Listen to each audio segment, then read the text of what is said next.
नमस्कार दोस्तों, स्वागत है आपका स्टडी आईक्यू में। आज हम लोग एक बहुत ही दिलचस्प विषय पे चर्चा करने वाले हैं। हम लोग बात करने वाले हैं डब्ल्यूटीओ के बारे में। डब्ल्यूटीओ मतलब वर्ल्ड ट्रेड ऑर्गेनाइजेशन के बारे में, और वर्ल्ड ट्रेड ऑर्गेनाइजेशन को किस तरह यूनाइटेड स्टेट्स वीकन कर रहा है।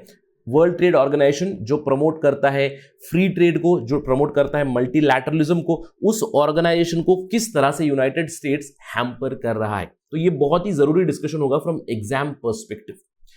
लेकिन डिस्कशन शुरू करने से पहले मैं एक मैसेज देना चाहूंगा, स्पेशली टू दी एस्पिरेंट्स जो भी सिविल सर्विस एग्जाम की तैयारी कर रहे हैं। बहुत से लोगों ने मुझे सवाल पूछा है, सर अखबार में मेरा बहुत टाइम जाता है, तो अखबार का टाइम हम लोग कैसे ऑप्टिमाइज करें या फिर टाइम कैसे घटाए अखबार पढ़ने का। देखिए, मैं हमेशा से कहता हूं कि अखबार पढ़ना एक आर्ट है, और अखबार जब आप पढ़ते हो आपको यह जानना बहुत जरूरी होता है कि क्या नहीं पढ़ना है, इससे भी ज्यादा कि क्या पढ़ना है। Right, so what can be skip. जैसे ही आपको पता चलेगा कि किन चीजों को हम लोग स्किप कर सकते हैं, आपका बहुत टाइम बचेगा। राइट, तो वो आपको कैसे पता चलेगा। एक जस्ट पॉइंटर है यहां पे कि जो भी आर्टिकल आता है कहीं पे भी, सबसे पहले तो सवाल ये आते हैं कि सर कौन सा न्यूज़पेपर पढूं, हिंदू पढूं, इंडियन एक्सप्रेस पढूं या फिर कुछ और पढूं। जो भी पढ़ेंगे आप, सबसे पहले आर्टिकल अगर आप पढ़ रहे हो, स्पेशली ओपिनियन पेज, तो उसको देखिएगा कि किसने लिखा है। Now this article was written by Arvind Panagariya. And who is Arvind Panagaria? He's a renowned professor of economics from Columbia University. He was also part and parcel of Niti Aayog before, right?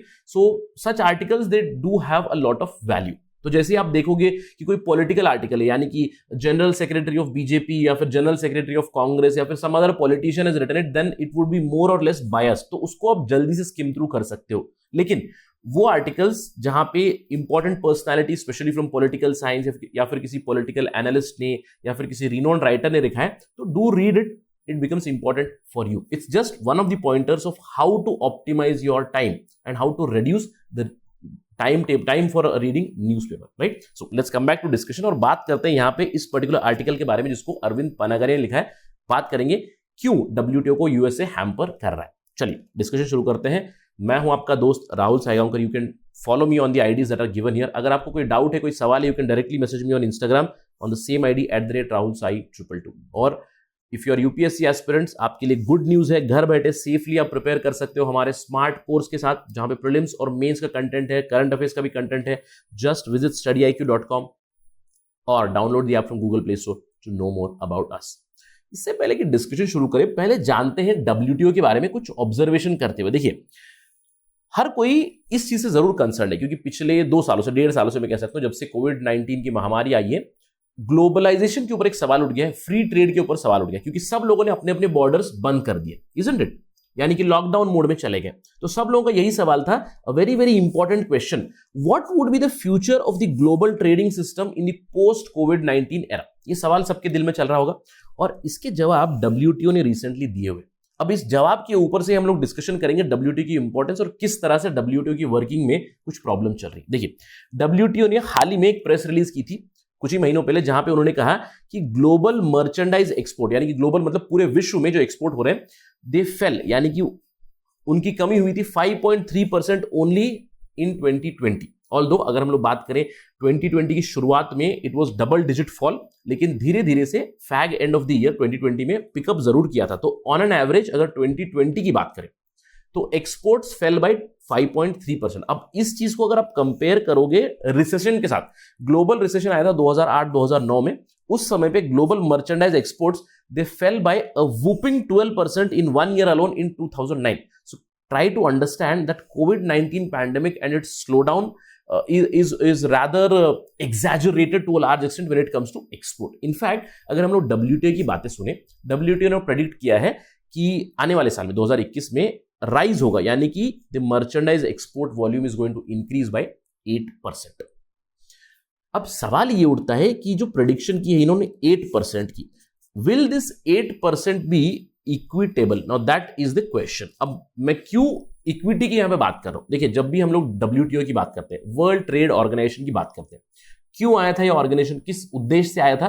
कि विश्व में हम लोग free trade लाए, multilateralism in terms of business लेके आए, right? FDI बढ़े, foreign direct investment बढ़े। तो इसी मुद्दे से डब्ल्यूटीओ चलता है, इसलिए जो भी हम लोग बात करेंगे, देखिए बहुत से लोग आर्ग्यू भी कर सकते हैं कि सर डब्ल्यूटीओ की कोई सक्सेस ही नहीं है, लेकिन what ever limited success it has, से with respect to the agreement on agriculture, with respect to TRIPS और TRIMS और with respect to the trade facilitation agreement जो recently आया है, वहां पे हम लोग बात जरूर कर सकते हैं कि ये लोग they talk about differentiation of the small island developing states. They talk about differentiation with respect to least developed countries. They distinguish between developed and developing countries. तो हम जानते हैं कि इन छोटे कंट्रीज को थोड़ा सा रिलैक्सेशन मिलता है, लीवे जरूर मिलता है, even when it comes to free trade. तो इससे हम लोग कहते हैं कि इक्विटी बरकरार है विथ रेस्पेक्ट टू बिजनेस और with respect to the capitalist world और the global world that we see today.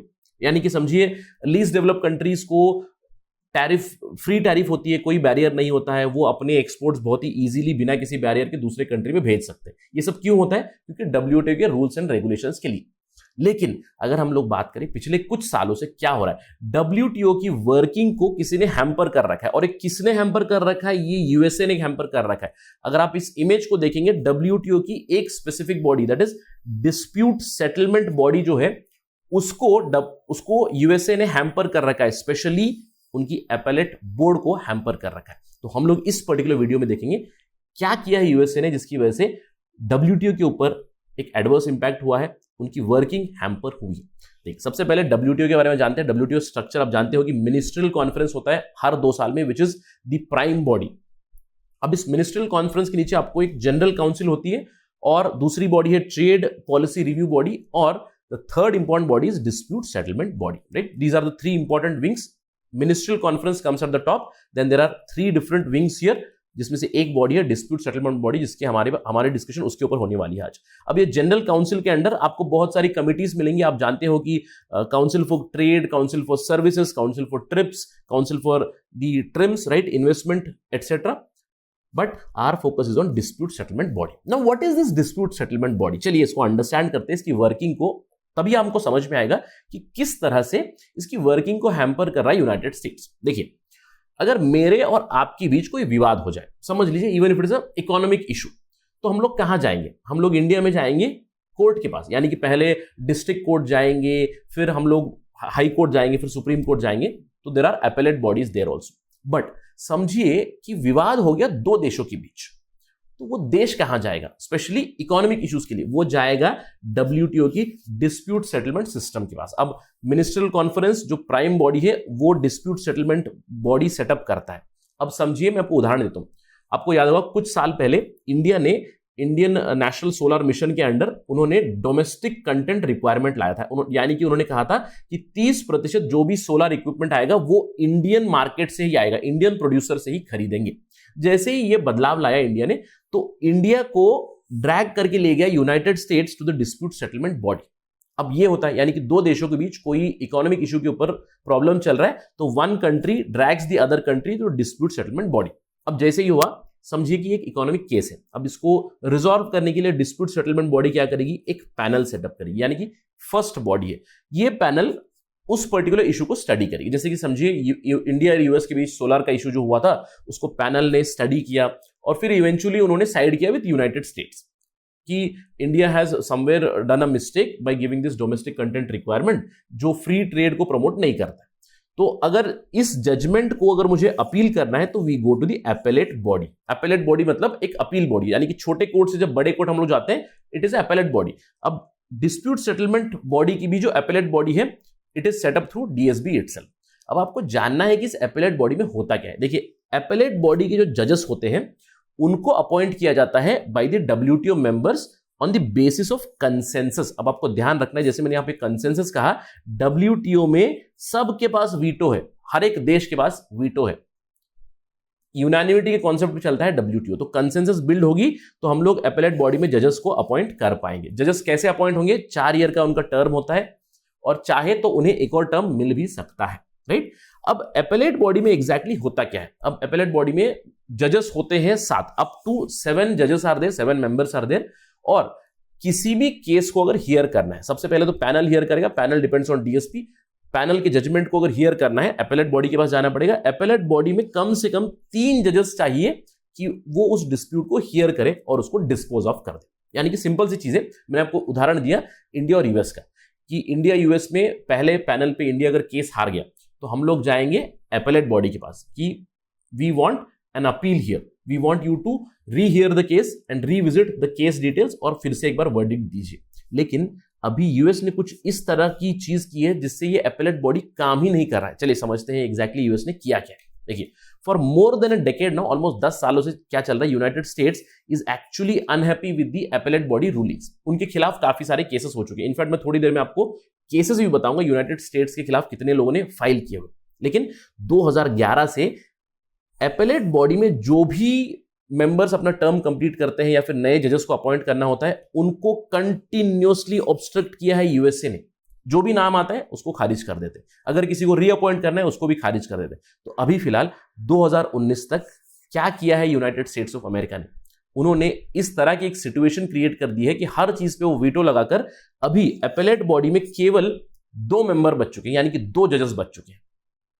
और हम जानते हैं कि कोरम कितना है अपीलेट बॉडी की हियरिंग के लिए, 3 जजेस का कोरम है। यानी कि अगर कोई डिस्प्यूट हो जाए तो पैनल जो भी डिसीजन देगा तो वही रहेगा, अपीलेट बॉडी के पास जा नहीं सकते। So this is how United States is actually hampering the working of appellate body of the WTO। और चलिए इसको समझते हैं बाय डिस्प्यूट्स। देखिए, जैसे ही आप WTO की वेबसाइट पे चले जाओगे, you can see here world trade organisation और उनकी वेबसाइट, और हम लोग यहां पे देखेंगे डिस्प्यूट बाय मेंबर्स। और डिस्प्यूट बाय मेंबर्स में आप देखिए dispute by member, dispute by complainant, dispute by respondent. अब रेस्पोंडेंट जैसे आप क्लिक करोगे तो सारे रेस्पोंडेंट आएंगे, यानी कि उनके खिलाफ कंप्लेंट हुई है।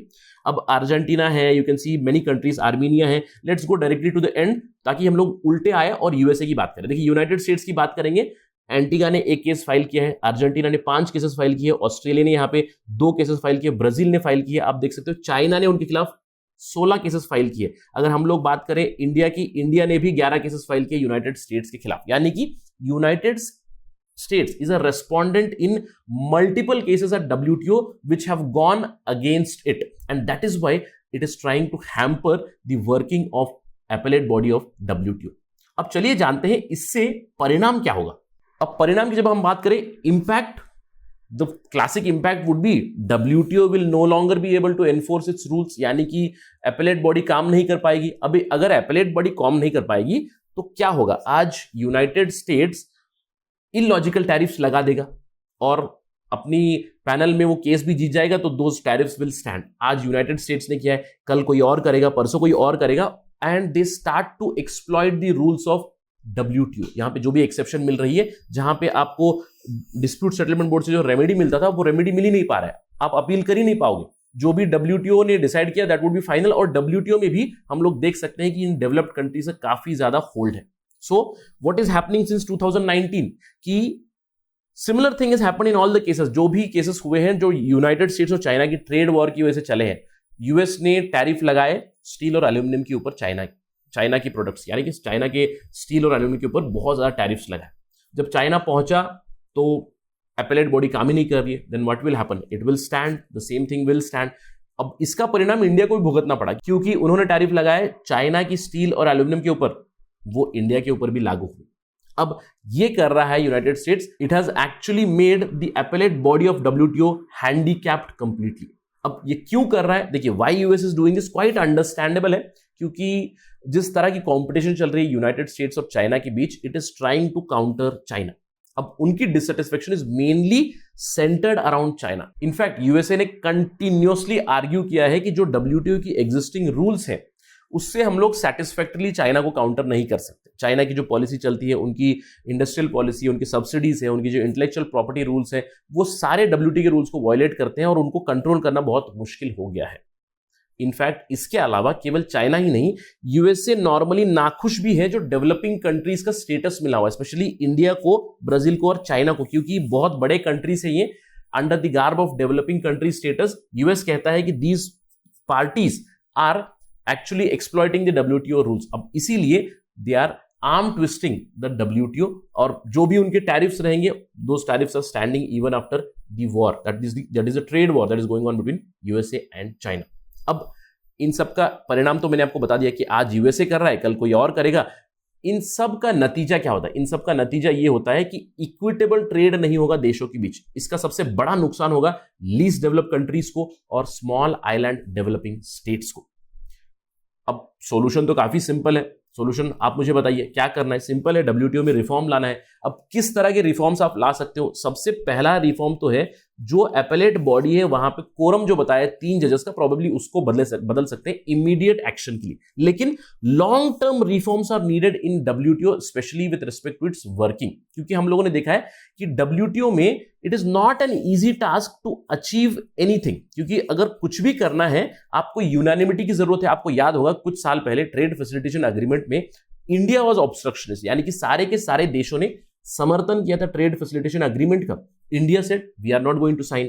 तो एक देश भी अगर बैक ट्रैक करेगा that deal would not be final. So will these WTO reforms be possible very quickly? The answer would be no. अब इसका इंप्लीकेशन क्या होगा? एक तो देखिए डब्ल्यूटीओ कंप्लीटली हैंडीकैप्ड हो जाएगा। पहले ही डब्ल्यूटीओ की इंपॉर्टेंस डाउन हो रही है और अब इस चीज से डब्ल्यूटीओ की इंपॉर्टेंस और भी कम होगी। लेकिन अगर हम लोग इसका इंपैक्ट देखें at the international level, we can estimate that there would be more and more regionalisation now in the world.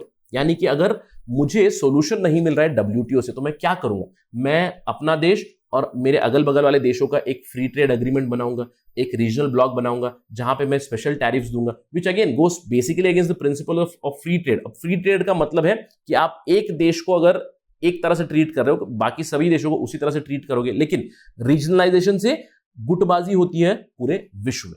अब इससे अगर हम लोग बात करें इंडिया की, देखिए अब आपके दिल में सवाल आ रहा होगा सर इससे क्या इंडिया को कोई नुकसान है? इन शॉर्ट रन मैं कह सकता हूं कि इंडिया को ज्यादा कुछ नुकसान नहीं है इस चीज से, क्योंकि अगर हम लोग इंडिया की बात करें, इंडिया को भी बहुत से लोगों ने ड्रैग किया है टू डब्ल्यूटीओ। और जिस तरह से इंडिया की पॉलिसी चल रही है स्पेशली पिछले 2 से 3 सालों में, India is talking about import substitution, India is talking about Atmanirbhar Bharat, India is talking about becoming self reliant. यानी कि हम टैरिफ्स लगाने वाले हैं, हायर टैरिफ्स हम बहुत सी चीजों पे लगा भी चुके हैं, चाइनीज प्रोडक्ट्स के ऊपर लगा चुके हैं, बहुत सारे दूसरों प्रोडक्ट्स के ऊपर भी लगा चुके हैं। For example EU criticises India for higher tariffs on automobile, USA also criticises the same thing, Harley Davidson का इशू हमें पता है। तो इन सब चीजों से इंडिया को ज्यादा नुकसान तो नहीं है in the short term, but in the long term we would like to be a part and parcel of WTO, जहां पे हम लोग जिस दिन हम लोग डेवलप कंट्री बन जाएंगे तो we would like to be on the other side and get those benefits. So in the short run India is pretty safe, but in the long run WTO is much better than any other free trade agreement or any other bloc. That's it from my side on this part of discussion. I hope this was interesting for you. Thank you for watching. Jai Hind.